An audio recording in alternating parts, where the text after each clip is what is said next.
Under a fading orange sunset, a young boy kitten with tattered gray fur roamed the cobblestone streets. His ears twitched with the faint whispers of a bustling city, but his wide, pleading eyes only searched for kindness. His tiny, malnourished frame stood out among the legs of busy passers-by. In his trembling paw, he clutched a small, cracked bowl, too clean to be used often. His voice was soft, almost swallowed by the noise around him. "Please, just a little food," he mewed, his voice breaking. A few people glanced his way but turned their eyes, tightening their grip on their own goods.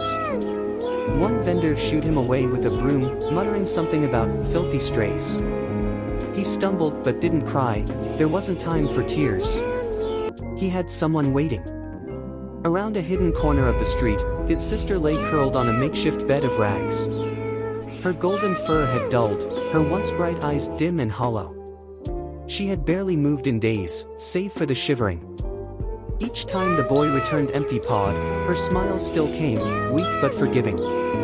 "It's okay," she whispered hoarsely, even as her small frame betrayed her struggle. The boy's heart clenched at her words, her fragile form.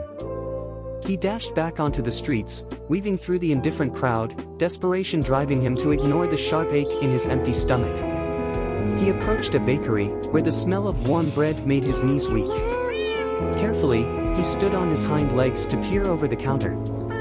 "Excuse me," he whispered, "my sister, she's sick. Can I have just a crumb?" The baker, startled, frowned.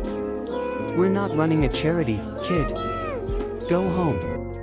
But home was gone, a memory swallowed by fire and smoke. As the night fell, the boy crouched under a flickering street lamp, clutching his empty bowl. The bustling city had turned to shadows, but hunger still gnawed at his insides. He bit his lip to stifle a sob, his mind swirling with guilt. He had promised his sister he would bring her something, anything. Dragging his weary body back to the alley, he sat beside her, his tiny frame trembling as he placed the empty bowl before her.